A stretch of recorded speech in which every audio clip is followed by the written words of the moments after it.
এবার মাথা ভাঙার খবর দেখাবো। দেখুন কি অবস্থা,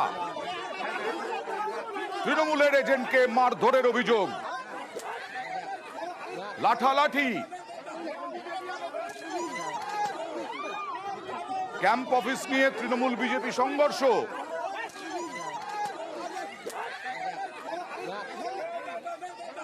এইরকমই হয় প্রতি বছর প্রতি ভোটে। মেখলিগঞ্জ, মাথাভাঙা, শীতলকুচি, দিনহাটা, ভেটাগুড়ি, আবার মাথাভাঙা উত্তপ্ত। কথা বলবো প্রতিনিধি রাজেশের সঙ্গে। রাজেশ, কি অবস্থা, কেন হলো এরকম? দেখো আজ সকালে তৃণমূল এবং বিজেপি কর্মীরাও যেমনটা ভোটদান করতে ভোট কেন্দ্রে বসে, ঠিক তেমনি কিন্তু কর্মী সমর্থকরা কিন্তু তাদের ভোট কেন্দ্রের পাশেই টেন্ট বসানোর উদ্যোগ গ্রহণ করে। তো তৃণমূল যখন টেন্ট বসাতে যায়, যেটা অভিযোগ, তখন তাদেরকে বাধা দেওয়া হয় এবং সেই বাধা দেওয়াকে কেন্দ্র করে কিন্তু প্রথমে কথা কাটাকাটি, তারপরে কিন্তু উত্তেজনা ছড়ায়, দুপক্ষের মধ্যে কিন্তু মারধরের ঘটনা ঘটে এবং এর ফলে কিন্তু তৃণমূলের 4 জন আহত হয়েছে বলে আমরা জানতে পেরেছি এবং আহতদেরকে মাথাভাঙা মহকুমা হাসপাতালে নিয়ে আসা হচ্ছে। তবে এই ঘটনার পরে কিন্তু বিশাল পুলিশ বাহিনী ঘটনাস্থলে এসে দুপক্ষকে সরিয়ে দেয়। তবে পরিস্থিতি এখন নিয়ন্ত্রণে রয়েছে। সময়ে এই রকম মারামারি, তুমুল মারামারি, লাঠালাঠি, সেই সময় তো কেন্দ্রীয় বাহিনীকে দেখা যাচ্ছে না বা পুলিশকে দেখা গেল না। যে ঘটনাস্থল বুথ কেন্দ্র থেকে কিছুটা দূরে তারা যখন টেন্ট তৈরি করার উদ্যোগ নেয়, তখন কিন্তু এই বচসা এবং ঝামেলার ঘটনা ঘটে এবং খবর পাওয়ার পরেই কিন্তু কেন্দ্রীয় বাহিনীর জওয়ান এবং বিশাল পুলিশ বাহিনী ঘটনাস্থলে গিয়ে পরিস্থিতি নিয়ন্ত্রণে আনে। তবে এই ঘটনায় কিন্তু নতুন করে উত্তেজনা যাতে না ছড়ায়, তার জন্য কিন্তু বিশাল পুলিশ বাহিনী মোতায়েন করা হয়েছে। তৃণমূল বিজেপি নেতৃত্ব কেউ আছেন ওখানে? হ্যাঁ, আমরা তৃণমূল নেতৃত্বের সঙ্গে কথা বলেছিলাম।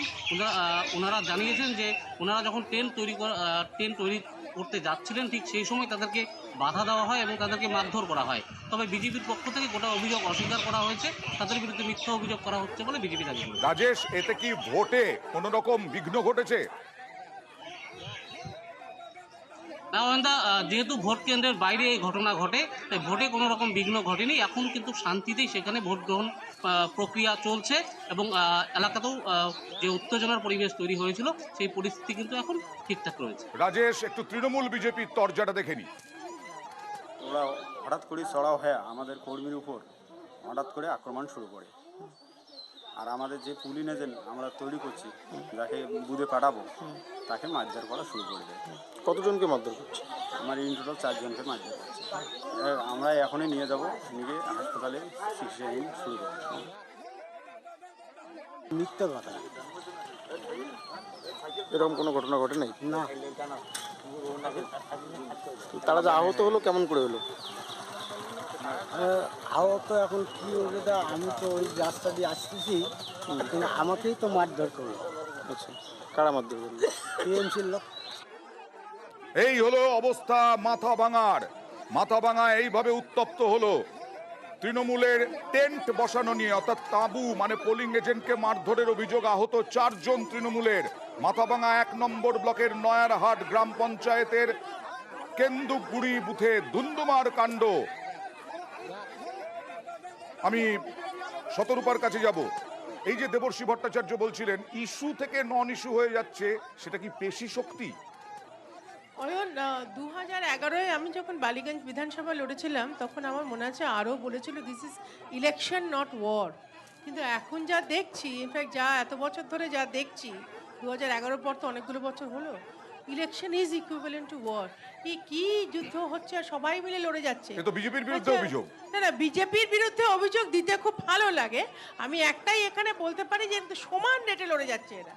এখানে এই একজন ভদ্রমহিলা আছে যার প্র্যাকটিক্যালি গায়ে জামা নেই, তিনিও ওর মধ্যে আছেন, কেউ তাকে তোয়াক্কা পর্যন্ত করছে না।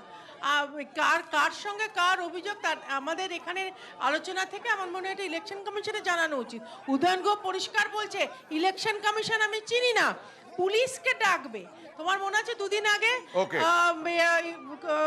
নিশীথের গাড়ির সার্চ করেছিল পুলিশ।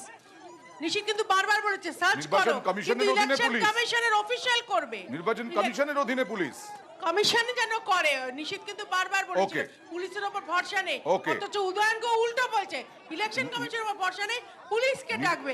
এগুলো তো সমস্ত নির্বাচন কমিশনের অধীনে পুলিশ, উদয়ন গুহ সেই বারবার পুলিশ, এটাকে সেই পুলিশের প্ররোচনা উপরেও দিয়েছে। তোমাদের এখন ভরসা নেই। আমি